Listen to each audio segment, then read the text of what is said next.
देखो बेटा, आज हम आपको प्रतिरोधों के संयोजन और विद्युत शक्ति सामर्थ्य ऊर्जा से संबंधित महत्वपूर्ण प्रश्न बता रहे हैं जो 2024 बोर्ड परीक्षा में आ सकते हैं। आप इसे ध्यान से समझ लीजिए और फेयर कॉपी में कर लीजिएगा। इसी तरह का क्वेश्चन बोर्ड परीक्षा में आएगा। तो देखिए, आपका पहला क्वेश्चन है, संलग्न चित्र में दिए गए विद्युत परिपथ में ए तथा बी बिंदुओं के बीच परिणामी प्रतिरोध का मान ज्ञात कीजिए। ये जो चित्र बना है ऐसे पेपर में दिया रहेगा। आपसे कह रहा है कि ए और बी के बीच में कुल कितना प्रतिरोध जुड़ा है। जो ये प्रतिरोध जुड़े हुए हैं उनका तुल्य मान क्या होगा, कुल मान कितना होगा। तो देखिए, इसको समझिए। आपको बताया गया है, पढ़ाया गया है, उसके अनुसार आप बताइए हमको और हम आपको तब इसका आंसर बताते हैं। देखिए, आपको ए और बी के बीच का तुल्य प्रतिरोध निकालना है।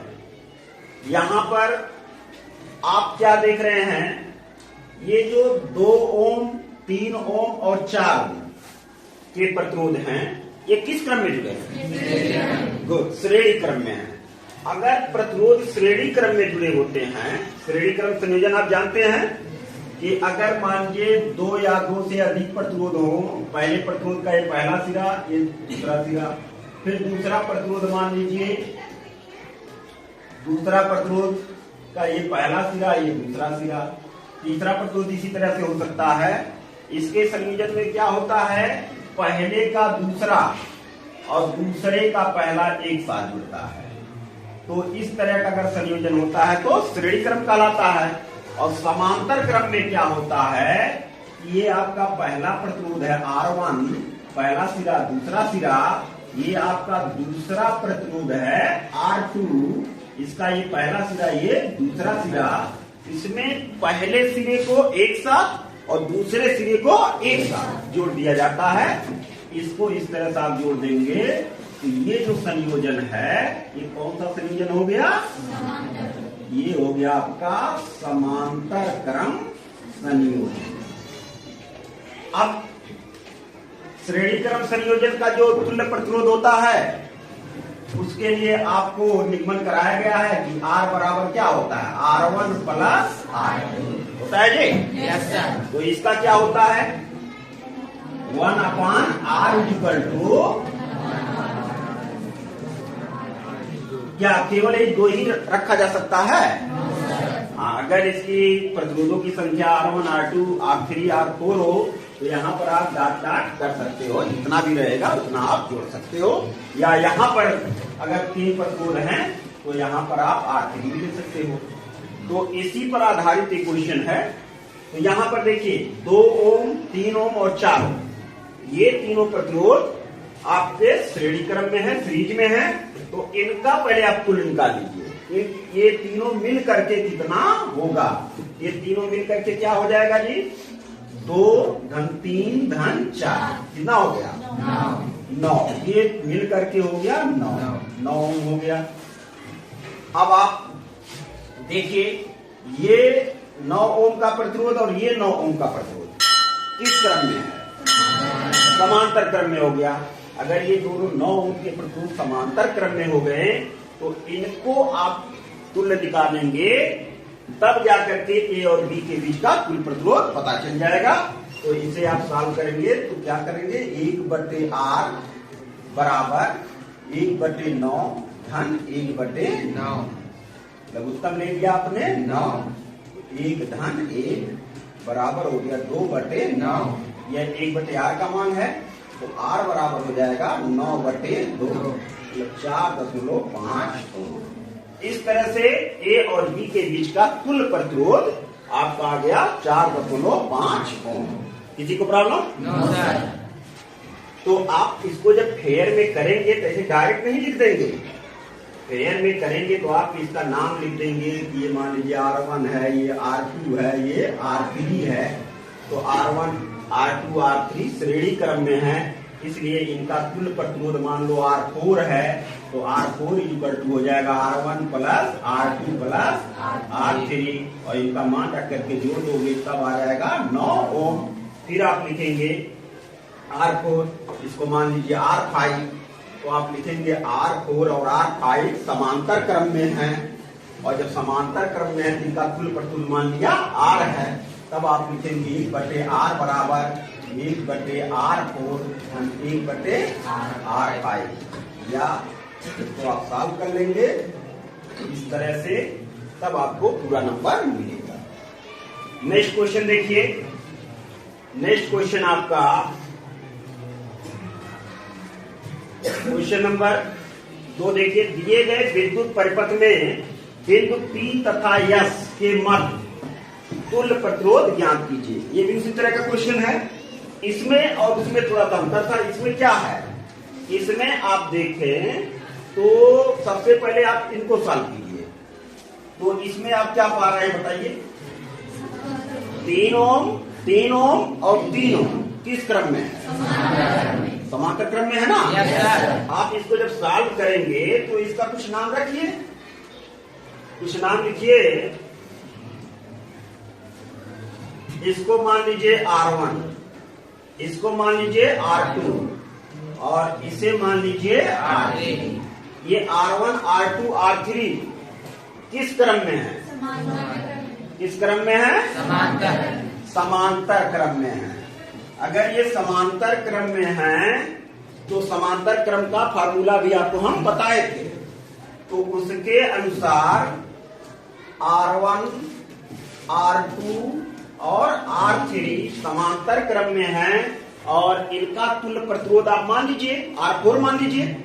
क्या मान लीजिए? R4 मान लीजिए, R5 मान लीजिए, कुछ भी मान लीजिए। तो आप मानेंगे क्या? R1 R2 R3 का तुल्य लिखिएगा, कुल मत लिखिएगा। तुल्य प्रतिरोध कितना है जी? R4 है। तो R4 है तो यहां से क्या हो जाएगा? 1/R4 इक्वल टू क्या? 1/प्लस वैल्यू रख दीजिए 1/3 एलसीएम आपका 3 हो गया।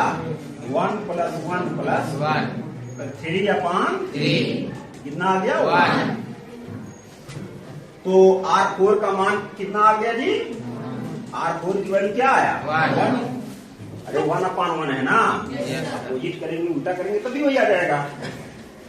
अब आप देखिए इन तीनों के जगह पर आपका आ गया R4। क्या आ गया? R4 आया कितना? 1। अब बताइए, इसको मान लीजिए R5, इसको मान लीजिए R6। अब आप बताइए R4 R5 R6 ये किस तरह से संयोजित हैं? ये श्रेणी क्रम में। अब आप R4 R5 R6 का अगर तुल्य प्रतिरोध निकाल देंगे, वही P और S के बीच का तुल्य प्रतिरोध हो जाएगा। होगा कि नहीं होगा? होगा। तो देखिए आप तो क्या लिखेंगे? हाँ देखिए लिखता हूं यहां से, कलर थोड़ा चेंज कर लूं। यहां से आप लिखेंगे, क्या लिखेंगे? R4 और R5 R6 का तुल्य प्रतिरोध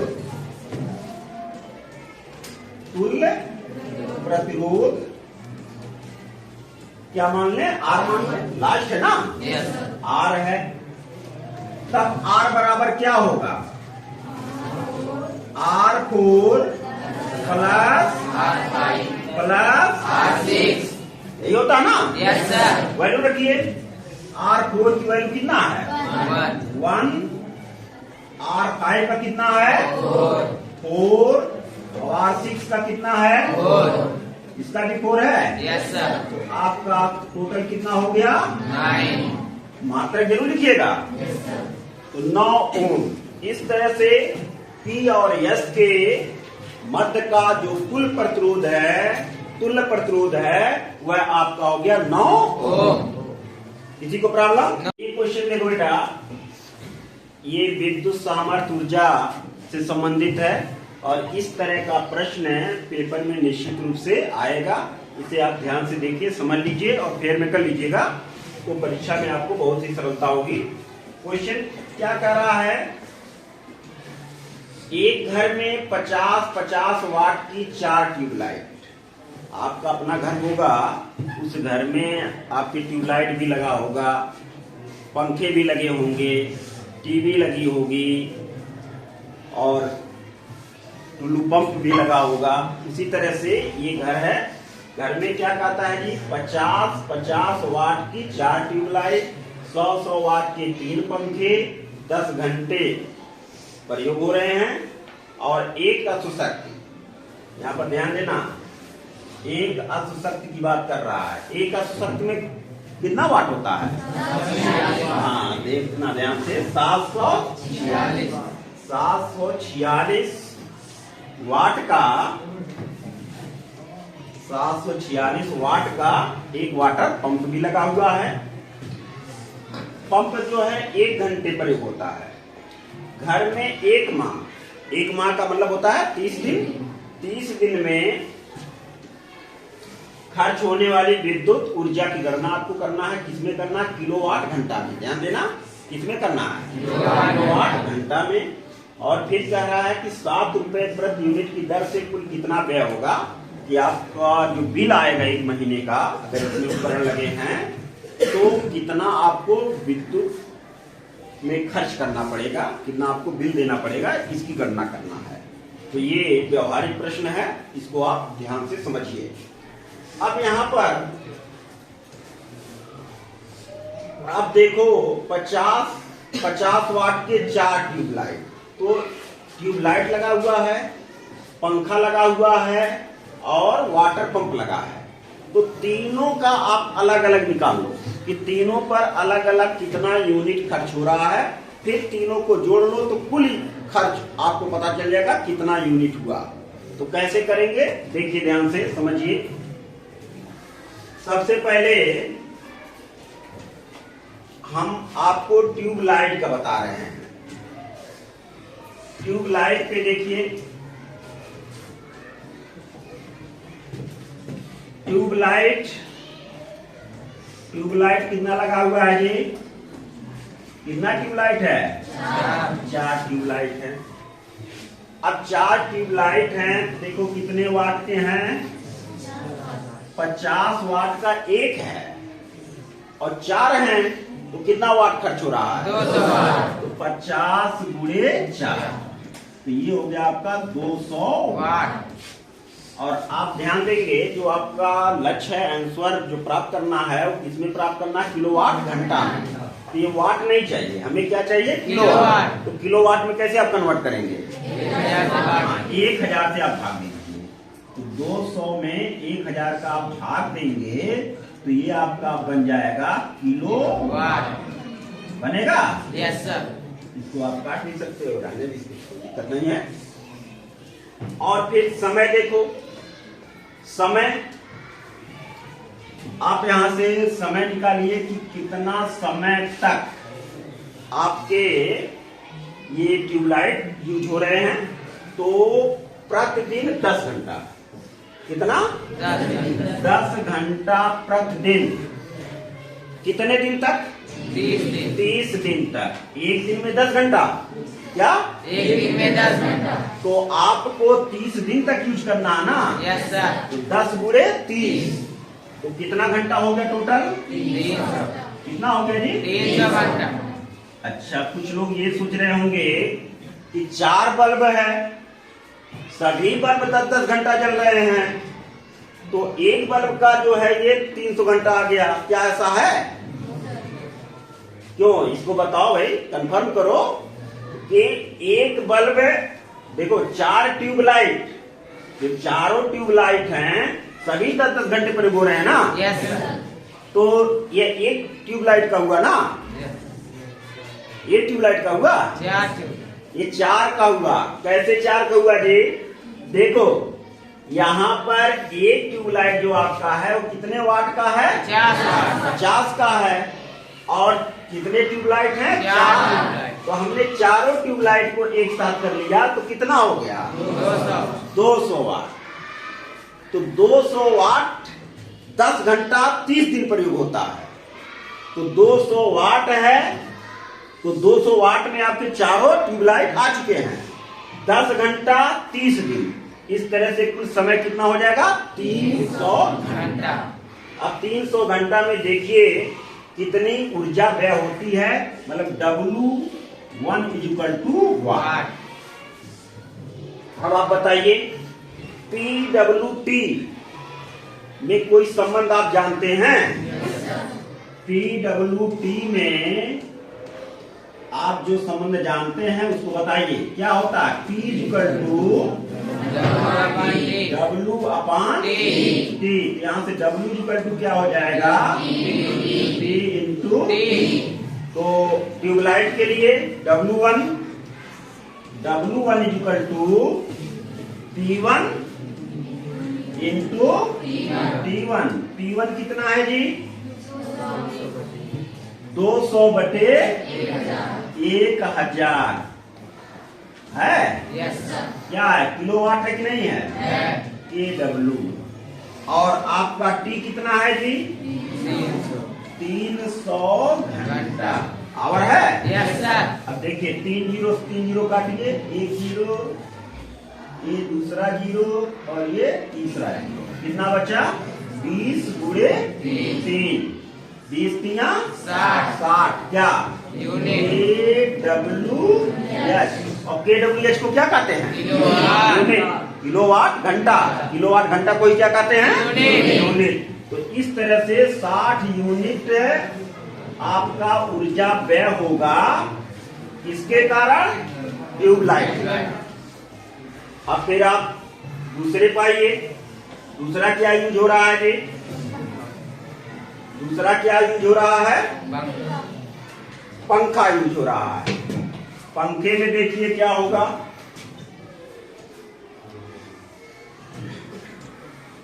पंखा आपका कितना है पहले ये बताइए। कितने पंखे हैं? 3 है। चलिए एक पंखा जो है कितने वाट का है? 100। तो यहाँ से P2 हमने ले लिया 100 वाट और गुणे कितना? 3। गुणा 3 क्यों कर रहे हैं? एक पंखा 100 वाट का है, तो 3 पंखे हैं तो कितना हो जाएगा? 300 वाट हो गया। इसे भी आप किलोवाट में बदलिए, तो 300 वाट को आप 300 भागा कितना कर देंगे? 1000। ये क्या बन जाएगा? अब क्या हो जाएगा? किलोवाट। अब इसका भी टाइम निकालिए उसी तरह से। तो T2, यहाँ T2 लिखेंगे। देखिए ये आपका 10 घंटे, चलो 10 घंटा हो गया, 10 घंटा और क्या? कितना दिन?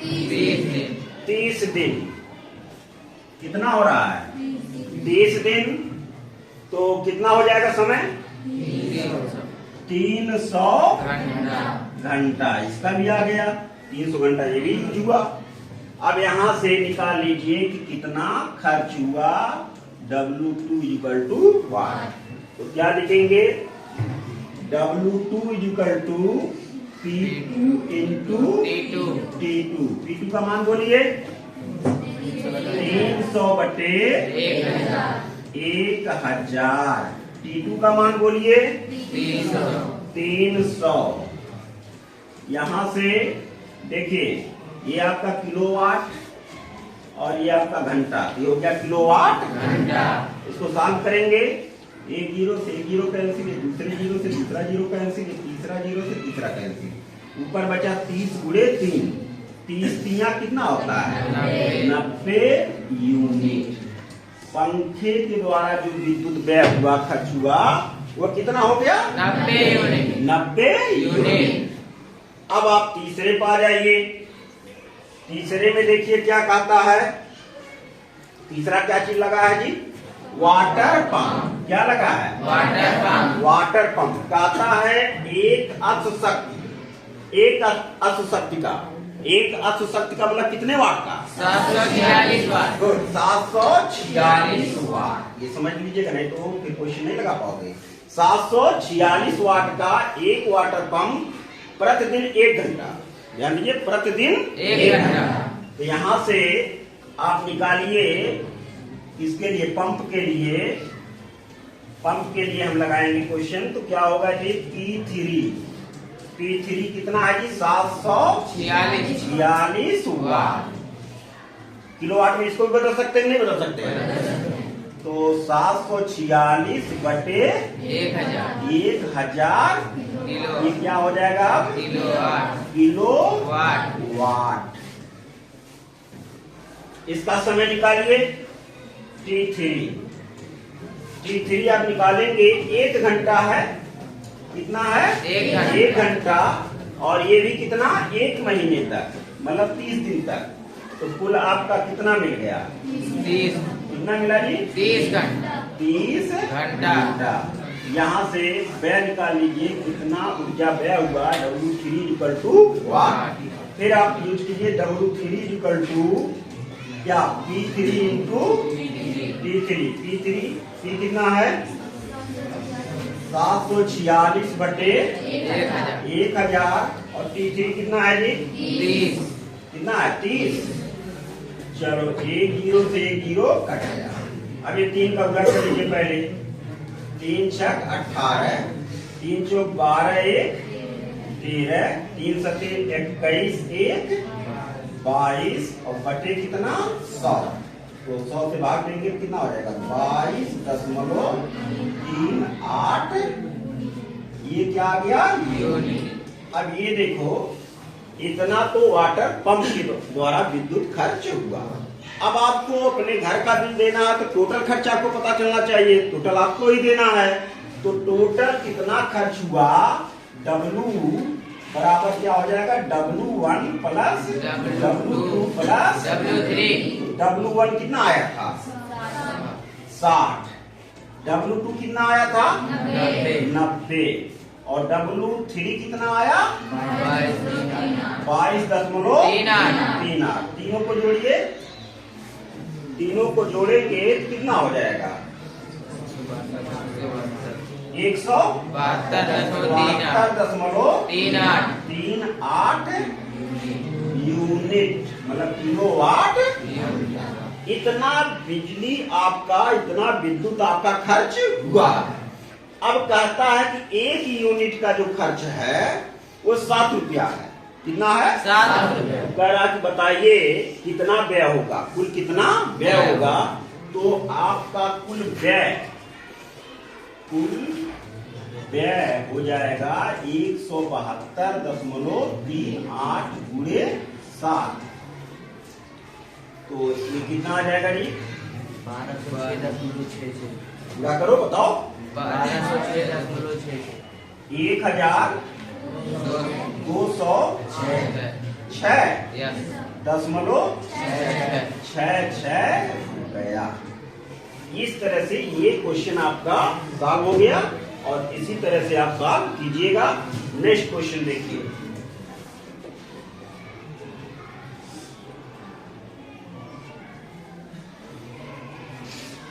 ये भी आपका उसी तरह क्वेश्चन है। 500 वाट सामर्थ्य के एक बल्ब को 8 घंटे जलाने पर व्यय हुई ऊर्जा की गणना किलोवाट घंटा तथा जूल में कीजिए। देखो, ये तो बहुत सिंपल है, उसी का एक पार्ट है। एक पार्ट का भी 1/4 है। कैसे? कह रहा है कि एक बल्ब है। बल्ब जो आपका है 500 वाट का है। अब एक ही है तो यहाँ P1 P2 P3 लेने की जरूरत नहीं है। आप डायरेक्ट लिखिए कि P आपका है 500 वाट।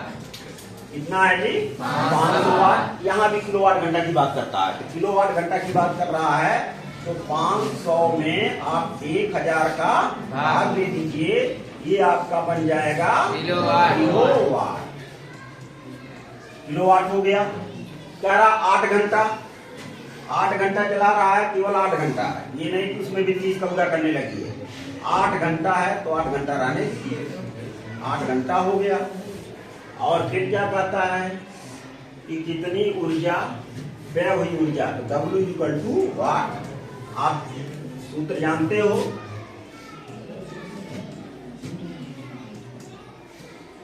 P equal to W upon T, तो W equal to P into T।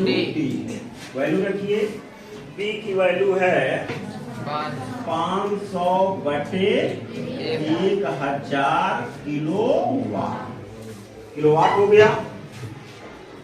और गुणे T की वैल्यू है 8 घंटा, कितना है जी? 8 घंटा। अब यहां से इसको सॉल्व कर दीजिए, 2 जीरो से 2 जीरो आपका कट गया, 5 से 10 कट गया और 2 से 8 कट गया, तो कुल मिला करके आपका आ गया 4 kWh, मतलब किलोवाट घंटा। तो आंसर आपका क्या आ गया? 4 किलोवाट घंटा। लेकिन कहता है कि इसको जूल में बताओ, तो आपको याद होगा 1 किलोवाट घंटा, चलो जी कौन बताएगा? तुम बताओ जी दीदी, 1 किलोवाट घंटा में कितना जूल होता है? 3.6 गुणे 10⁻6 जूल। ये सबको याद है? Yes sir. तो इस तरह से 1 किलोवाट घंटा की जगह पर आप लिख सकते हो 3.6 गुणे 10⁻6 जूल। तो यहाँ हो जाएगा 4 गुणे 3.6 गुणे 10⁻6, ये हो गया आपका जूल। गुणा कर लीजिए, 4 से 6 का गुणा करिए, 4 6 24, 4 तिया 12, 2 14.4 गुणे 10⁻6 जूल। विकल्प में ऐसे भी हो सकता है 1.44 गुणे 10⁻7 जूल, ये भी हो सकता है। विकल्प में ये भी हो सकता है 144 गुणे 10⁻, कितना? 5 जूल। इस तरह से जो आपका सही पार्ट रहेगा उसके आप टिक करिएगा, क्योंकि 1 नंबर क्वेश्चन है। धन्यवाद, इसको तैयार कर लीजिएगा। Best of luck.